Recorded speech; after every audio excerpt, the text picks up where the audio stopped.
Jeux Olympiques. La dernière fois que le Sénégal s'est qualifié aux Jeux Olympiques, c'est en 2012 et j'y étais avec feu Karim Sékou Diouf. Et je crois que le directeur technique ne me démentirà pas. Ce match-là, cette double confrontation est très important. Et on a essayé de travailler en toute collaboration avec Demba pour essayer de constituer la meilleure équipe des Olympiques pour pouvoir défendre les couleurs du Sénégal. Dion Lopi est là, c'est un garçon que le peuple sénégalais réclamait, que vous-même, que vous réclamez aujourd'hui pour qu'il soit sélectionné avec l'équipe A du Sénégal, n'est-ce pas?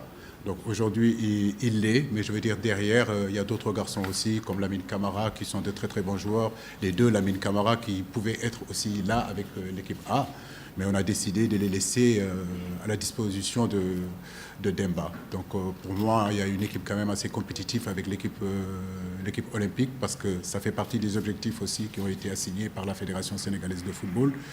Mais Dion, ce qu'il fait depuis 1 an, depuis 2 ans, c'est quand même intéressant. Je voulais le voir avec nous et ne pas oublier que l'équipe nationale A du Sénégal, quand même, c'est ce que tous les joueurs veulent jouer.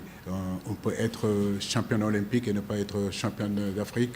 On peut être champion des U20 et ne pas être footballeur professionnel plus tard.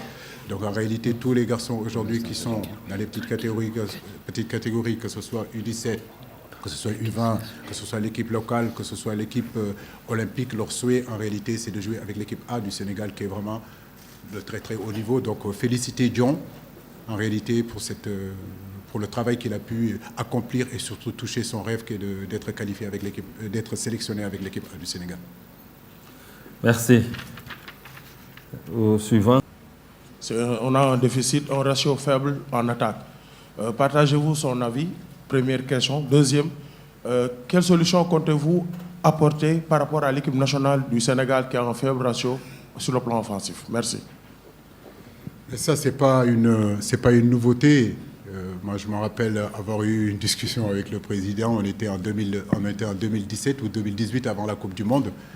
Et il me disait déjà, mais coach, où est-ce que vous pouvez aller chercher un attaquant? Je lui ai dit, mais président, si vous avez le numéro de l'attaquant qui est capable de nous marquer 30 buts en club et venir nous marquer beaucoup de buts, bah, je suis preneur.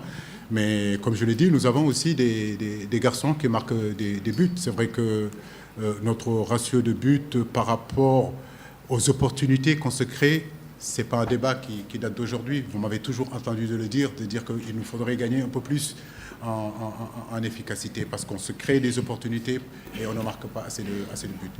Nous allons continuer à y travailler. Peut-être que c'est un problème d'animation aussi. Je ne peux pas dire seulement que c'est un problème individuel parce que je regarde encore plus large que ça. C'est facile de dire que c'est parce qu'on n'a pas cet attaquant qu'on ne marque pas. Peut-être qu'aussi, je dois remettre en question sur l'animation offensive, sur la façon dont nous sommes en train de jouer. Tout ça, on est en train de travailler dessus, mais en réalité, on a toujours quand même marqué des buts.